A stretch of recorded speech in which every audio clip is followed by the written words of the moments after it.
Bonjour Paul. Bonjour Michel. Donc nous sommes dans notre 4e vidéo et cette fois-ci, après avoir vu les opportunités, les risques, avoir présenté l'ensemble de la série que nous sommes en train de faire, qui devrait se transformer en un livre, nous allons dans cette 4e vidéo aborder la question des scénarios, les scénarios négatifs, les scénarios positifs. En fait, on part d'un travail considérable qui a été fait d'ailleurs dans une revue très célèbre, vue d'ensemble, Université catholique de Lille. C'est l'université qui a publié ce document tout à fait passionnant sur la prospective, avec cette magnifique image d'une petite fille qui regarde sa planète, avec d'ailleurs, on peut se demander des questions au fond. Et à l'intérieur, on a un article absolument passionnant, qui a eu beaucoup d'écho, où on explique que il existe aujourd'hui sur la planète à peu près 107 scénarios. Alors, il en existe encore beaucoup plus, mais on est parti de 107 scénarios faits par différents types d'instituts de recherche sur le futur, les prospectivistes. Et on a, à partir de cette carte, pu identifier 11 familles, et en fait 4 grandes familles en fonction des axes. Alors, vous avez lu ce document. D'abord, qu'est-ce que vous pensez de ces 307 scénarios que vous avez lus en détail, j'imagine, chacun, mais de ces 11 familles? Et au fond, comment vous voyez cette carte? Est-ce que ça vous a étonné, ces différents scénarios? Et qu'est-ce que vous en avez tiré? Non, mais ce qui est un peu paradoxal, c'est que nous pouvons envisager les mêmes scénarios parfois comme étant optimistes ou pessimistes. Ah d'accord, ça c'est intéressant. Oui, et je vais donner un exemple. Oui. C'est le fait que nous soyons des génies absolus de point de vue technique qui fait que nous serions même capables, et cela s'amorce d'une certaine manière, que nous serions capables de produire nos propres descendants, qui se reproduiraient entre eux sans la moindre aide de notre part, mais qu'ils se retrouveraient seuls un jour sans nous. Alors, il y aurait quelque chose, je dirais, d'optimiste dans le fait que notre génie aurait été prouvé une fois pour toutes aux yeux de l'univers. Là, vous pensez à l'intelligence artificielle, c'est-à-dire nos propres descendants, c'est-à-dire d'autres espèces, une autre forme de vie, qui pourrait être l'informatique, toute la théorie transhumaniste. Si l'on veut, mais qui serait capable de vivre dans des environnements qui sont devenus trop dégradés pour nous-mêmes, pour que nous puissions continuer à y vivre. Je vous rappelle qu'il y a nous avons fait descendre des sondes sur des météorites, sur des astéroïdes, sur une comète. Il y a un représentant de nous sur la planète Mars qui se déplace en ce moment, sans avoir besoin d'eau, sans avoir besoin d'oxygène, en se préoccupant même pas de la composition de son atmosphère. Ce n'est pas le cas pour nous.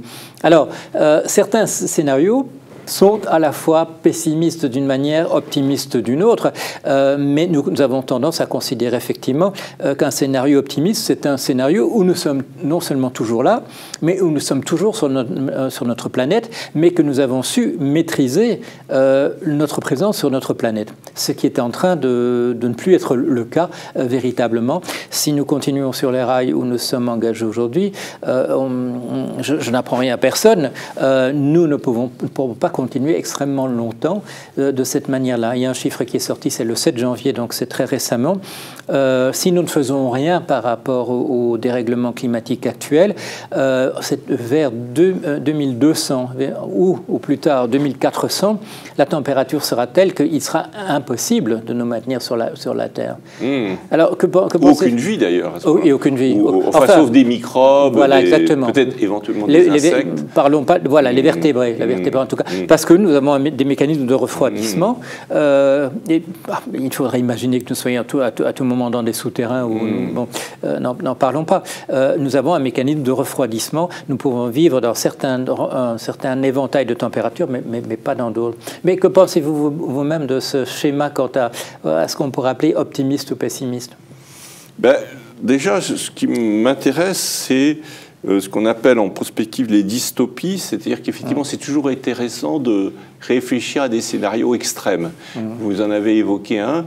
nous serions possiblement remplacés par une nouvelle forme d'intelligence qui serait à base de silice au lieu de carbone. Oui. Voilà, donc le silice, c'est la base des ordinateurs. Et les ordinateurs deviendraient tellement intelligents qu'ils seraient capables de se reproduire, de télécharger en quelque sorte toute l'intelligence humaine, toute la culture, ce qu'est en train de faire Google, parce qu'il est en train de télécharger dans des grands ordinateurs toute la littérature, ne serait-ce que pour justement que l'intelligence artificielle de Google soit capable de faire des traitements de l'ensemble des informations qu'a produit l'humanité depuis la nuit des temps.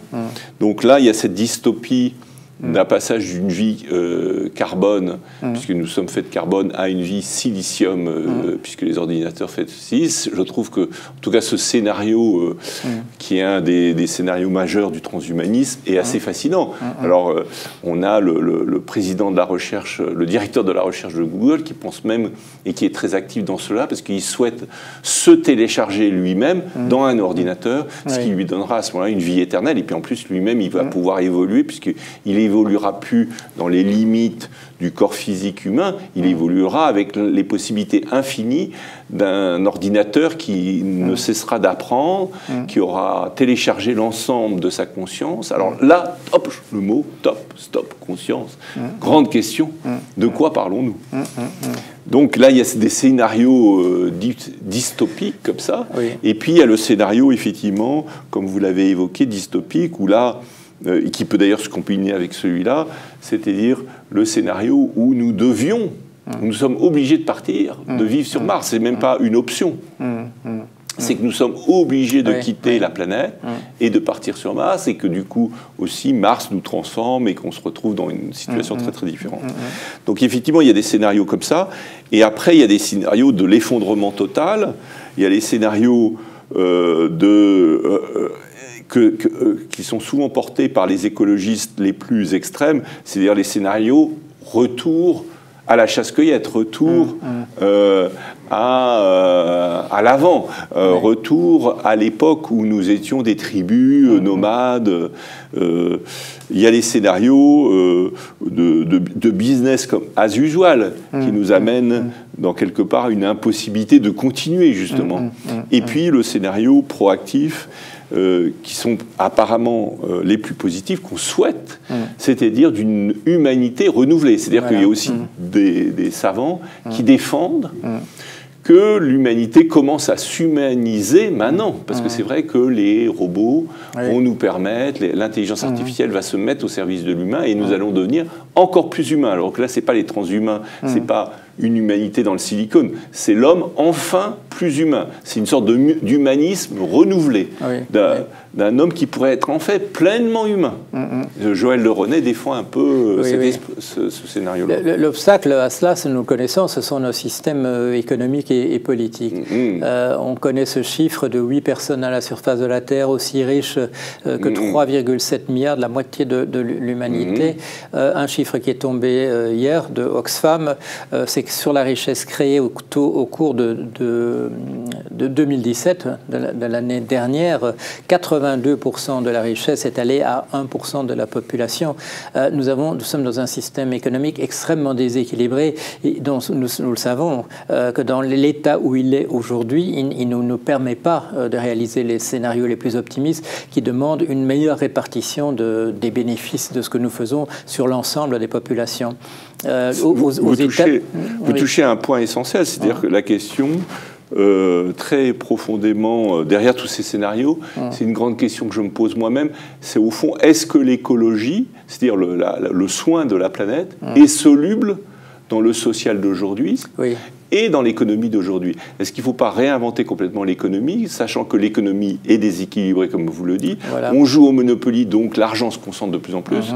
Le jeu Monopoly, qui a fait un fantastique succès, c'était quelqu'un qui voulait montrer les aspects négatifs. Et finalement, tout le monde s'est mis à jouer au Monopoly. Mais le problème du Monopoly, c'est qu'au début, tout le monde est heureux, et souvent, à la fin, il y en a un qui est tout fier parce qu'il a gagné tout, et puis tous les autres qui pleurent. Moi, je me rappelle des bons après-midi de famille qui étaient gâchés à la fin. Le Monopoly, c'était dur. Oui. Et aux États-Unis, en ce moment, entre les pauvres, et je parle uniquement des Blancs, entre les pauvres et les riches, il y a maintenant une espérance de vie de 10 ans de différence. 10 ans de moins pour les pauvres par rapport aux plus riches. Ce qui explique la montée de Trump, du populisme. Bien entendu. Et depuis 2 ans, l'espérance de vie baisse, justement parce que du fait du poids d'un service de santé qui est déséquilibré aux États-Unis. Alors, déséquilibre économique, et ça c'est votre domaine, et vous en avez largement parlé dans vos livres, c'est l'occasion de faire référence à vos livres. Déséquilibre social, même Davos, qui rassemble pourtant les plus riches de la planète, se poser la question, vous voyez même le fossé social comme un risque, avant même le fossé climatique, comme quelque chose de mettant en danger directement la planète dès maintenant, et puis les risques d'environnement. Alors face à ça, on voit bien qu'un des grands enjeux, c'est que la planète s'entende sur des objectifs nouveaux, et effectivement, là aussi, il y a tout de même des éléments extrêmement positifs, c'est les 17 objectifs du développement durable qui aboutissent aujourd'hui, enfin, à un consensus planétaire relatif. Mais après 20 ans de négociations, on a tout de même 17 objectifs positifs pour le futur de la planète. On va en reparler dans la suite. Je vous propose qu'on arrête là la vidéo, sinon on a déjà dépassé nos 10 minutes, et qu'on explore la partie des scénarios les plus positifs dans une prochaine vidéo. En effet.